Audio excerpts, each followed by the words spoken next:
It's always a challenge to think of something to talk about which I haven't talked about before. One of the problems which the Buddha never faced, that everything which I talk about is recorded.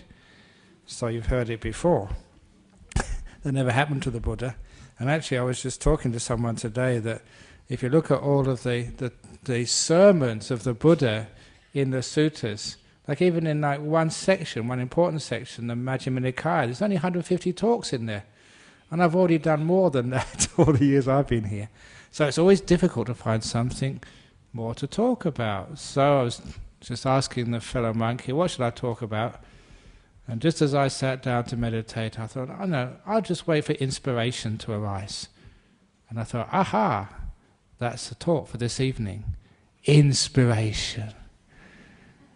And I'll just give you an idea of how these processes of how you choose the talks come. You get a nice subject. And inspiration is a very beautiful subject because certainly that runs my life. And hopefully that you can make it more important in your life as well. Because inspiration is this beautiful feeling inside of you which raises your game, which makes you speak and act in a way which is higher than the normal person. In other words, it makes you do some things which you wonder afterwards, how on earth could I have done that? What a beautiful thing it is. And it's those acts of body and speech which actually spread that inspiration to others and make this world such a beautiful, wonderful place. Without inspiration, without inspiring acts, this world would just be just a whole bundle of despair. Just people just being selfish, just looking after themselves and doing nothing which is way above the expected normal. And I've always found inspiration to be one of the most important parts of the spiritual life, because it's hard to raise your game up and to be kind, to be generous and to be loving, to be forgiving. It's such a difficult thing to do when you don't have any examples. But every now and again you come across stories which you see yourself or you hear from other people, authentic examples of acts of just great generosity and kindness which just move your heart and make this world a beautiful place, and also encourage you to add your acts of beauty to this world. And if anybody wants to know a meaning of life, that's a pretty good meaning of life. To add beauty to this world by your inspiring acts of body and speech. To do something every now and again which is way above the normal, way above the expected. And why do you do that? You can't think to do the inspiration. Which is why as a monk, by meditating and calming that thinking mind, you open the opportunity for inspiration. Because inspiration is irrational, it's illogical. Sometimes you do these things and people say, that doesn't make any sense. And I say, I agree it doesn't make any sense, but I'm going to do it anyway. Why? Because my goodness, it feels good. It feels a wonderful thing to do. Like even becoming a monk in the first place is a totally stupid thing to do. It's a crazy, crazy idea. But I was just so inspired to do this. Let go of the whole world and let go of all my hair. And I did have a lot of hair before I became a monk. Not just hair, I also had a beard as well. As many of you may know, I used to call it the donut look because where my curly hair finished, that's where my beard started. And I could just peer through the middle like in a donut. And it was actually very practical in a place like England. For those of you who've been looking at the news, how cold it is over there, that's the best way of keeping warm. However, that didn't really work when you went to a place like Thailand. But I was inspired to do this and inspired to go and live in a place which was physically just so tough. I mentioned all the stories about, sometimes it was so hot, when you went to sleep at night, you just, you have your lower robe on, but the top was totally bare, and there were tarantulas on the ceiling. Big spiders, this is true. And every now and again, they drop on the ceiling onto your bare chest. And they'd crawl all over you. And these were real tarantulas. So But I was inspired. Actually, I quite liked them. They were sort of tickly. You weren't afraid of these things. You were just inspired. Inspired because you were doing a good thing and you were being kind to all these animals. So, of course, the animals would always be kind to you. And there was an inspiration there to let these animals in this forest just be. Even though sometimes people would say, no, they're dangerous. You should, get some medicine so you don't get malaria, or get some medicine so in case the snakes bite you, that they can get something to counteract their venom. But I don't know, a lot of times I was just running an inspiration. If you're kind to these animals, they'll be kind to you. Totally illogical, but it worked. And of course, there's many of those snake stories. I'm going into snake stories now. Many of those snake stories about them crawling up your back. I remember this one monk, we were doing some chanting, and he was doing the main chanting, and a snake crawled up his back, just on his right side, because I was watching this.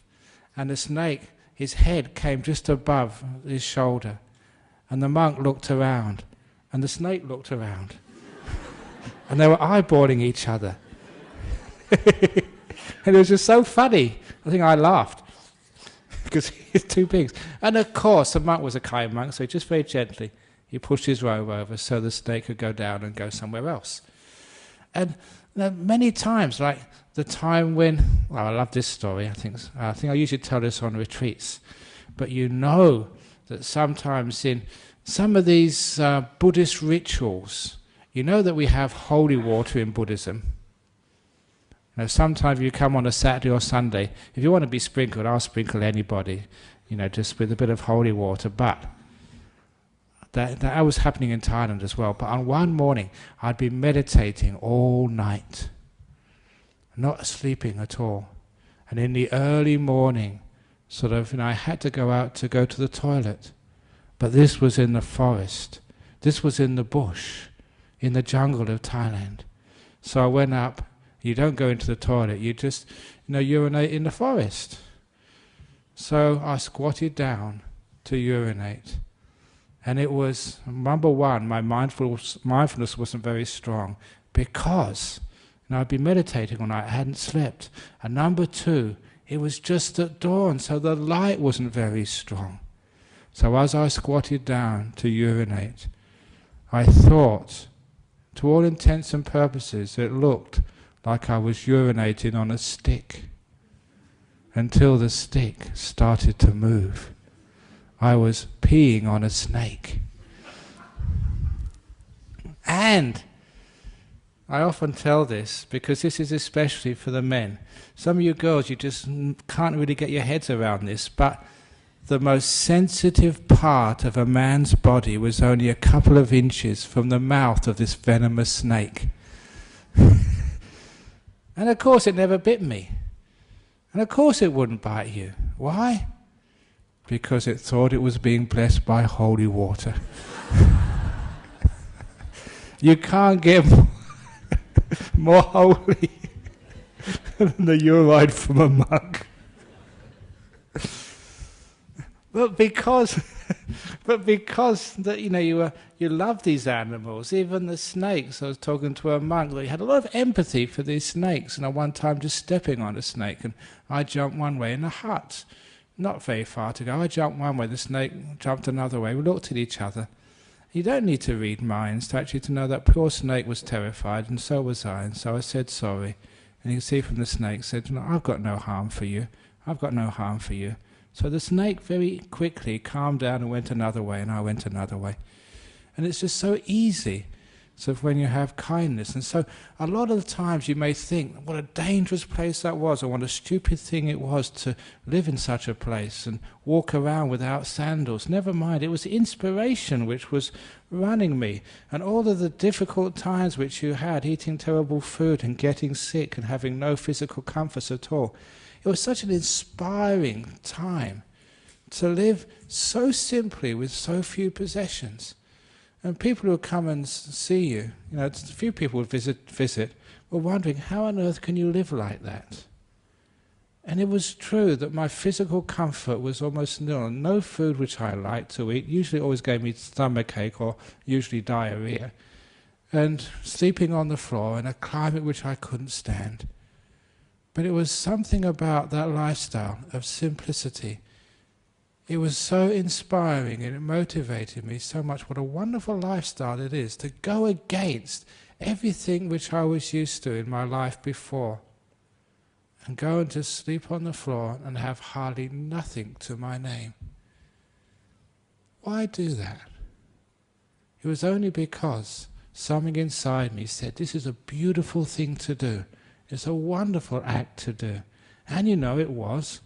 I couldn't put it into words. I couldn't sort of explain to my friends. So what the heck are you doing that for? Why are you living like that? But to me, the days went by, the months, the years went by, and there was a lot of peace and happiness. It was inspiring for me to learn how just to little things, let go of possessions and live so simply. And in this day and age, sometimes it's so hard for us to live simply if we just follow our thoughts and our reasons of all the stuff which you have in your house. And why do you need so much stuff? Oh, just in case. No, how about being inspired and say, I'm going to throw it all out. If you start thinking about it, you think, oh my goodness, I can't do that, it's important. Inspiration is the complete opposite of thinking. Inspiration is there's something deep inside you, some wisdom, some kindness, some deep understanding which tells you to stop the thinking and just do it because it feels good. And that's what's run my life. And it's the same when in your relationships, that sometimes, you always have arguments and you have fallout with your friends, and that's just part of life. And of course, what happens when we get angry at each other? I can't forgive him. No way can I forgive her. She's got to forgive me. Ask forgiveness first. But inspiration does something different. Inspiration says, well, it doesn't matter who's right and who's wrong. What inspiration means is just, I'm going to say sorry just because it's a beautiful thing to do. And it comes from the heart, never from the head. And there's been occasions which I'm sure that you've seen in your own life, or you've heard about, when there's somebody, there's no way that they deserve what they've received, but still they come and say, I forgive you. I told this story a long time ago about a man who had an accident in a mine in the north of Western Australia. He was working at night setting the explosives in the rock face. He was working alone because it was the only safe thing to do. This was years ago before they had so many other safety measures. But unfortunately, the person on the last shift had not put the brake on properly on one of the ore carts. And he heard the cart coming down the slope towards him. And it was going to crash against the wall where he was working. And there was no escape. No place to go. He jumped, and the cart cut off one of his legs. And he was there for hours apparently, just bleeding. He was supposed to be in pain, but actually the opposite happened. He had one of these amazing spiritual experiences, as sometimes people have. In the morning they found him, took him to hospital.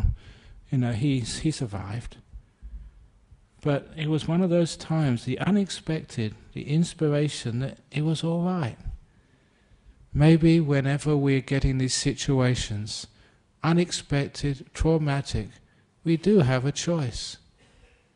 I was saying to somebody just earlier, everything which happens to you in life, you have a choice. To go on the path of fear, to go on the path of anger and blame, or you got another choice. And it's inspiration gives you that other choice.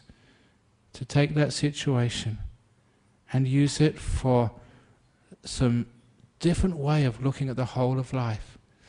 People do have those spiritual experiences. They call it spiritual experience because you start to see the world in a totally different way and very unexpected. in a beautiful way.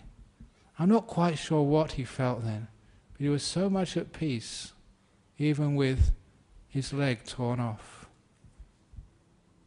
And of course, later on, when that man who was responsible came up to him to say sorry for being heedless and being the cause of you losing your leg, this man said, "No, you don't need to say sorry. Of course I forgive. There's nothing wrong there." Sometimes those acts of forgiveness, even when you've lost your leg, and you can forgive the person responsible. You see things like that, and it raises up your heart to see, my goodness, how can you do that? And if that person can do that, maybe I can do that. Maybe someone has been responsible, for your pain or suffering, or whatever it is which has caused you irritation. And it is their fault, it's their fault, but nevertheless, you don't wait for them to say sorry to you. You say sorry to them. I forgive you. Please forgive me.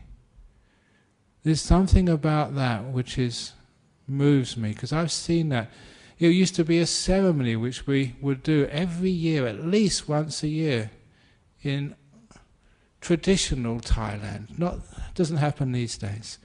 Usually at the New Year festival, which is in April, it's the Indian New Year. It's celebrated in Sri Lanka, in Burma, around April the 13th, 14th and 15th.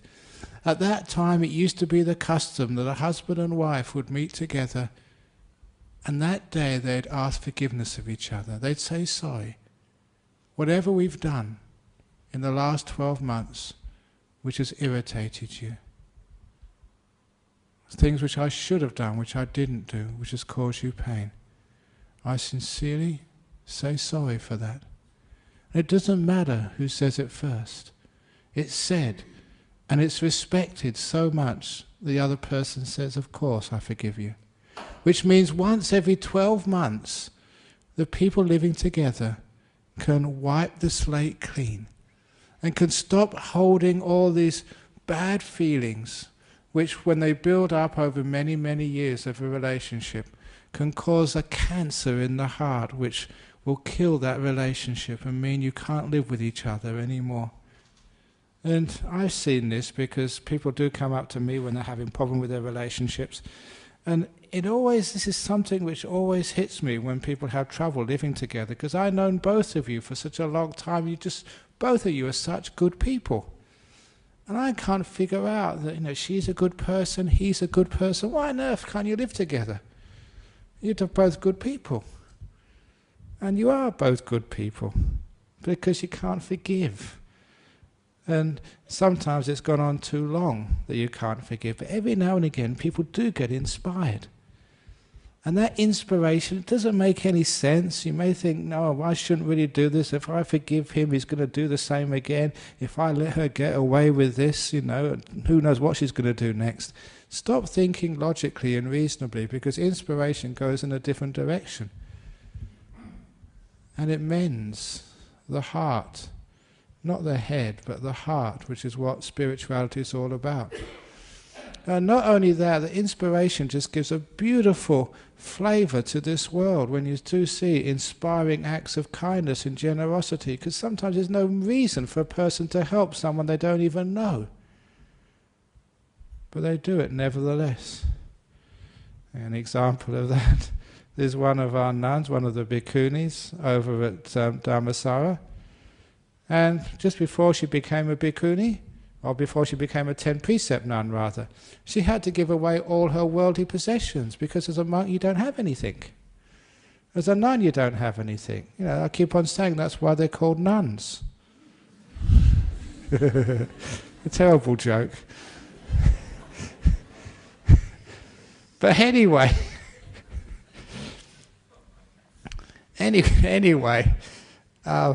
that wasn't from inspiration, that joke. That was from desperation. But she literally she went to the bank to clean out her account. She'd given a donation to the Buddhist Society. She had some money left.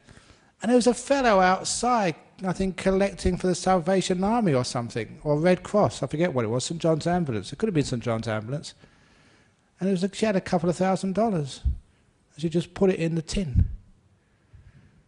And this person couldn't believe, because usually when you're collecting money in a tin, you maybe get a couple of dollars, maybe 20 cents if you're, and just little coins, and this was a couple of $1,000. And the guy couldn't believe this. And what happened next is the karma is always sort of interlaced. There's always some connection with these things. That was just a couple of weeks before we had our big ceremony, a 30th anniversary in Supreme Court Gardens. And being a big ceremony, and it's on the Waisak night, on May, we had to have security guards. And who was actually working a security guard? But the guy who received this couple of $1,000. And he came up to me and he said, I was crying, because I'd never seen such an inspiring gift before. And it just happened, he came to be a security guard at our event a few days later. And things like that really mean something. A few years later, when we held our, the fourth global conference on Buddhism at the convention center here, the Buddhist Society, we ran this convention. And of course, being a conference, you have catering. But one of our monks, I don't know if he's here this evening, because he disrobed later on, but one of our monks, instead of having the meal, which was a really fine meal made by great chefs, he thought, no, I'm in Perth, I'm a monk. He took his bowl and just went on arms round through the streets of Perth. No one expected him. And he didn't know where he was going to get any food. He just walked, a monk with his bowl, in a western city. And he got plenty of food, but what really inspired him was one of the homeless men. People who sleep out, or maybe if they're lucky to find a refuge to stay the night, had a sandwich which he was given, and he put the sandwich in the monk's bowl. And when the monk received this sandwich from a person who had even less than he did, that moved him so much. That why is it that people who are so poor, they don't even have a place to sleep at night? Still have that inspiration to be kind and generous, and just put a sandwich in the bowl of a monk who was just walking peacefully down the road. That sort of moved him so much. And when he told the story, it moved me as well. Because I have been so fortunate to also witness such great acts of kindness and generosity. And also in my own way made those acts of generosity, which have been totally irrational. Sometimes that people have been in trouble. And you just stop what you're doing and just help them. I remember once getting into trouble the first year I was here. There was a girl who was in big trouble. She just stabbed her mother-in-law, and she was in hospital. And this girl was at the airport trying to get back to Thailand. And of course, I was one of the only people who could talk to her. So I went there straight away to talk to her. I was talking to her for hours, took her to the hospital, because she was going a bit crazy, to get her admitted, and spent about 5 or 6, 7 hours with her, I forget which. And I missed my lunch, and so I got into big trouble for the people who come to feed me that day, and I couldn't actually be with them. But who cares about missing a lunch when you can help somebody? And I would do that, you would do that, I'd hope. It doesn't matter how tired you are or how hungry you are. You just do it. Why? Because it needs to be done. It's irrational, but you just do it. And I've just seen just other great acts of kindness and generosity from many of the people who come here. But look at our centre here. Look at our monastery at Gidjiganap. You all know how that monastery started at Gidjiganap. It's one of those inspiring stories. We wanted to have a nuns' monastery, a place for women in Buddhism.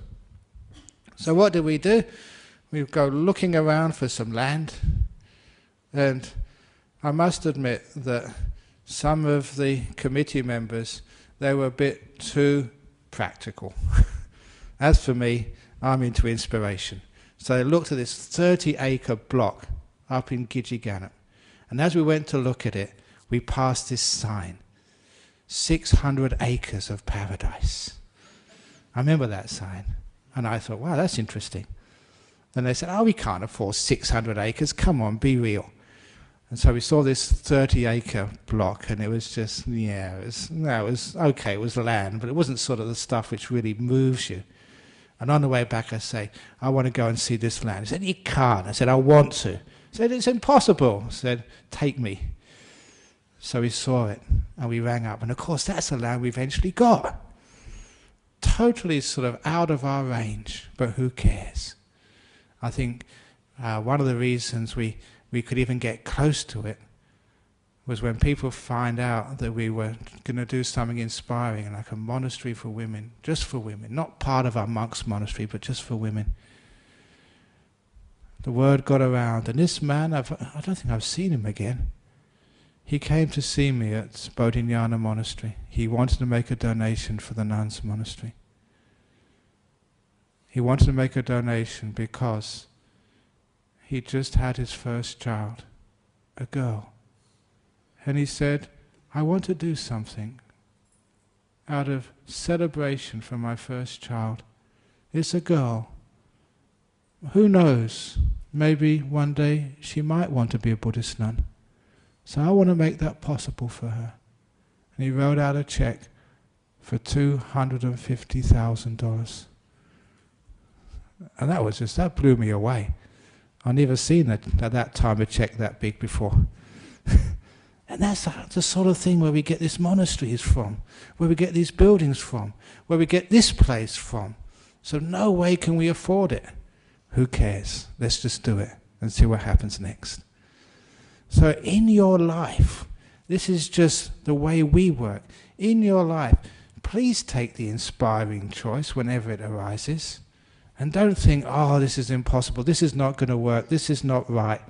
You know, even if you start a business, if it's business to make money, yeah, it won't work. But if it's a business to actually to help people, to do something, to really be, add something to our society, it doesn't matter just how impossible it is. Just do it. And be inspired by the fact that in this universe, if you're doing something wonderful and good, there's always forces which are behind you, which help you along the way and bring it somehow or other to a fruition. For even more recently, our meditation retreat center down at opposite our monastery, this beautiful resource which is for you. And for I don't know how many years I worked my butt off for that place, just trying to raise money. And of course it's a stupid impossible. It cost over $5 million. How can we get $5 million? I don't know. Let's just go and do it and see what happens. And of course now those of you who go down there see this beautiful retreat center. And of course, those of you who remember its opening last year, even the builder was saying, no, we've got to put off the opening ceremony. And all the committee, that's not all of you, some of you have learned inspiration over these years. Some of you are saying, Ajahn Brahm, we're opening on this, the day before Good Friday for the Easter retreat. And there was so much building work to be done. And people were saying, you're never going to get it finished, you're never going to get finished. I said, have you got a plan B? And I said, yes, I do have a plan B, in case it's not finished. And that's the same as plan A. It's going to be finished. And of course it was finished. That was one of the most inspiring things about the whole event. If you really put your heart into it, and you sort of believe in it, and you follow inspiration, because it was totally irrational to actually to get that thing finished. And of course the monks were up to about 2-3 o'clock in the morning, a couple of nights in a row, just finishing off the floor, and everybody helping out to make sure it gets finished, and it worked. And that was one of the best things about that centre, just how it was built. In all of the things in life, okay, you know, we can actually build this centre and build it really well. And you think that this is the building, is the centre here. Or you look at the bricks and the roof, and that's our meditation centre. That's not our meditation centre.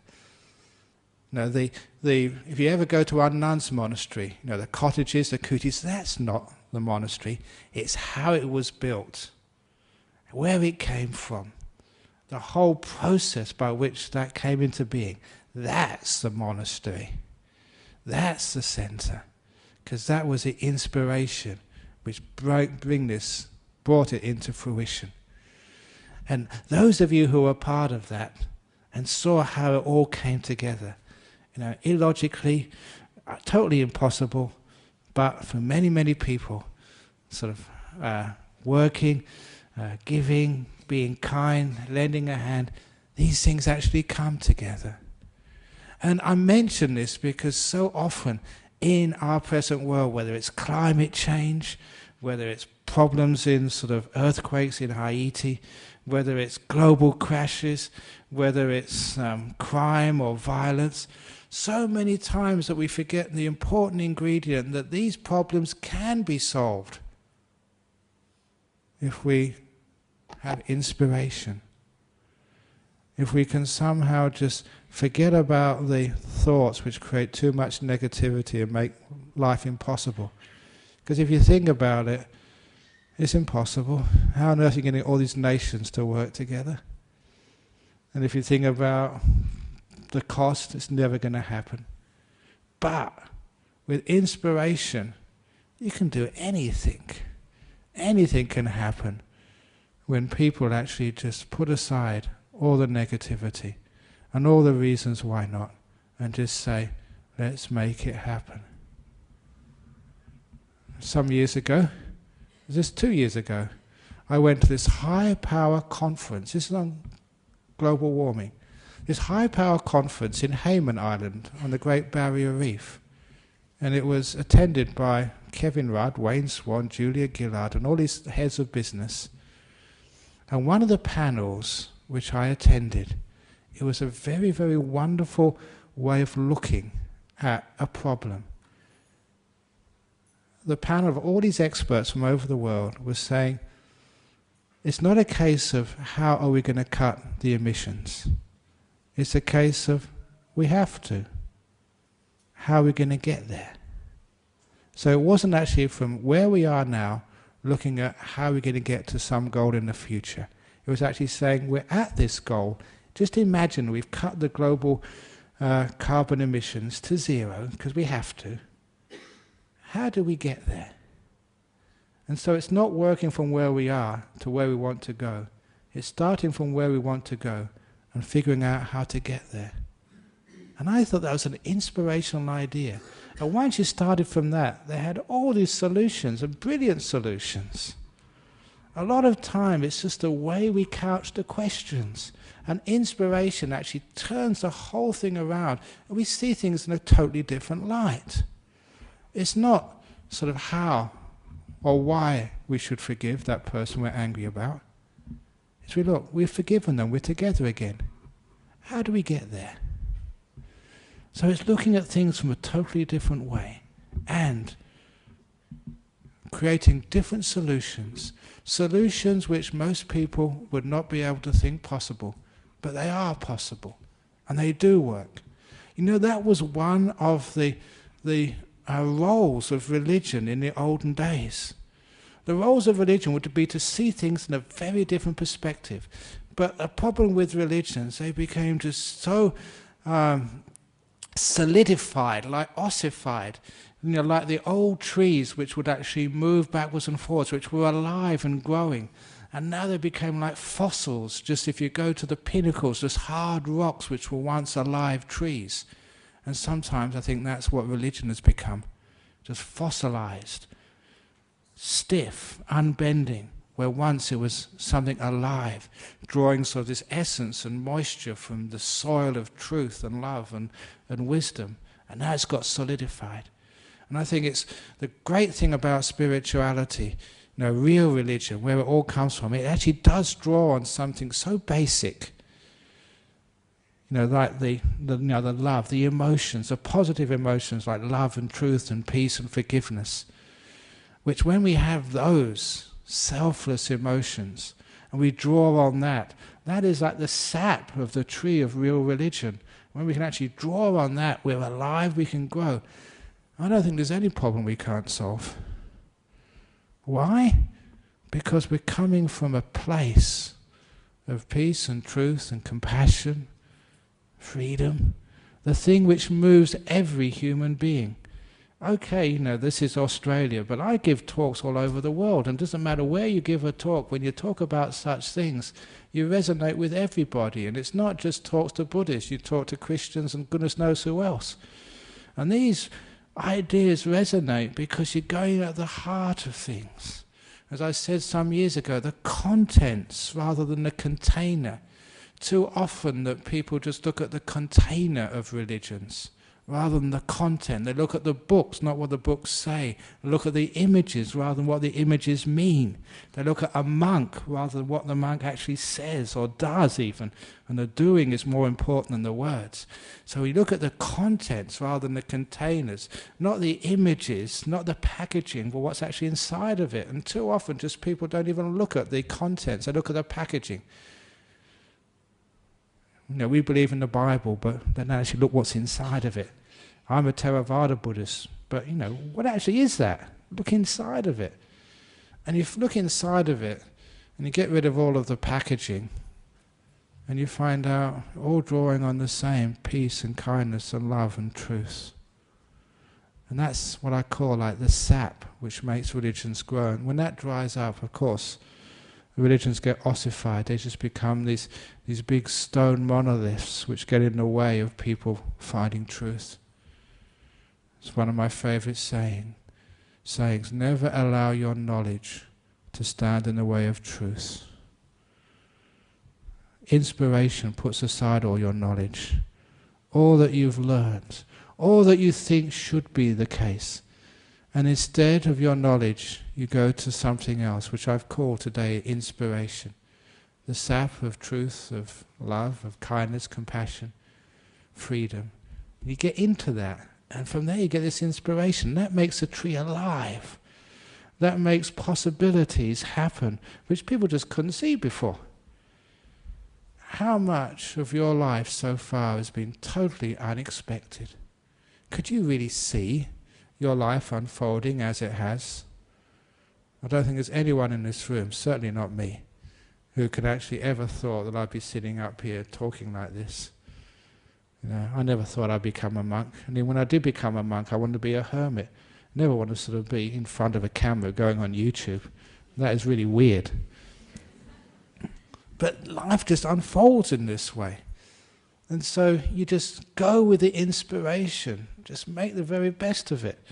And when you go with the inspiration, what's really happening there is you're opening up doors and possibilities which you usually can't see at the time. You just go with it and you go for it and see what happens.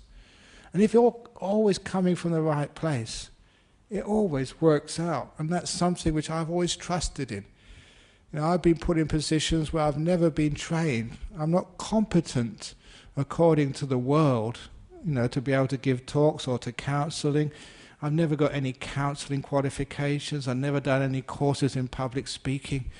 But you still can actually go for this inspiration, go to the heart, and it's amazing just what you can achieve. There are times I work so hard, I get so tired. And there are times when you wonder just how you can actually open your mouth and give a talk. That sometimes I've been travelling and I come back and jet lagged, and you come up here and you have to give a talk to so many people, and all you feel like doing is going to sleep. Sometimes there's so many people waiting for you and you're just exhausted by all the stuff you've done so far. But I don't let that stop me talking. Instead I go to inspiration. And inspiration is a beautiful source of energy. Think of all that's beautiful and good in this world, all that's peaceful, all that's lovely, all that's amazing. And you get into that, this beautiful source of energy. How many inspiring things can you remember this week? If you really turn your mind to it, you can think of it, you can feel it, you can know it. How many inspiring things have you known in your life so far? How many inspiring things have you done? If you haven't done any yet, get into it while there's still time. Just go off and just to sort of an old people's home or an orphanage, or just volunteer at the hospital. Do anything. Just go and do it for the sake of I'm just going to do this. It's inspiring. It's good. I know it's good. Just volunteer to a busy bee at the nuns' monastery or something. It's just totally impossible. I haven't got the time. Who cares? I'm going to do it anyway. Because if you go through inspiration, then you're really touching your spiritual heart. If you just go for your logic and reason from the head, then you're missing out on life. Go and say to that person who's really hurt you, say, I respect you. I love you. Do something which is totally sort of out of what should be done, but do it because you feel it should be done. And then if you can act out of inspiration, then you are tying into this great source of spiritual energy. Again, when I'm really tired and exhausted, I just look at something inspiring, something which I've done, someone I've helped, someone I've cared for. And then straight away you get this incredible energy coming up in your mind. I'm talking about real powerful energy. Because inspiration does actually give a huge boost to your heart, to your mind, to the spiritual center of you. Inspiration is like food for the heart, as Ajahn Brahm would say. And when you have that food for the heart, your heart gets really strong and fit. And it's amazing just the sorts of stuff which you can do. And there are times when people come up to you and they're in terrible situations. You think, how the heck can I help them? What can I do to serve and to solve the problem? And again, I haven't got a clue what to say, what to do, but you just make the mind peaceful, make it kind, and have inspiration that if you trust in that kindness, in that peace inside each one of you, you trust in that 100%, that something wonderful will come out. And of course, it always does.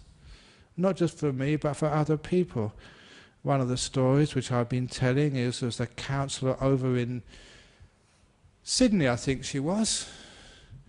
And she was a counsellor, and she got this call from a lady from the United States who was in a total mess. Anxiety disorder, cancer, depression, suicidal, you name it, she had it. And she wanted counselling. And straight away, you're logically enough, reasonable enough, why would a person from California want to go to a counsellor in Sydney? They got so many counsellors in California. So it must be, she thought, that all those counsellors in the United States hadn't been able to help. So she had to do things in a totally different way. So she told me that when that person came to see her, she put aside everything she'd ever learned as a professional counsellor. All the experience of what worked in the past, she totally forgot. She made her mind blank, but kind. And when this lady came to see her, a mess, I think a doctor had only said only a few months left to live. Straight away, the words came out of this Sydney counsellor's mouth. I think you should start playing the violin. Now, that's not what a counsellor says when you first come into the rooms. But of course, it was spot on. The woman from the United States started weeping. The counsellor never knew why, until afterwards. She found out that this was a person from a very wealthy home in California. And when she was very young, she learned the violin and loved playing it. But when she got to a certain age, her mother says, "A lady of your status in your class should not play music." And her mother stopped her doing something she loved, which was one of the reasons for her psychological tightness inside. She'd been oppressed by her mother. And this was a symbol of that oppression, not being able to do something she loved because the person in her strata of society was not supposed to do that. And so by just saying, I think you should play the violin, she was saying, I think you should just be yourself and do what you love to do and forget about what other people say you should do. Stop trying to please others. Stop trying to live up to other people's expectations. Stop being a prisoner of other people's praise or blame. Be free, be yourself. If you want to play the violin, just go for it. And the second thing she said was, I think you should go and do something for other people. What do you mean I'm dying? I haven't got time to do things for other people. I think you should.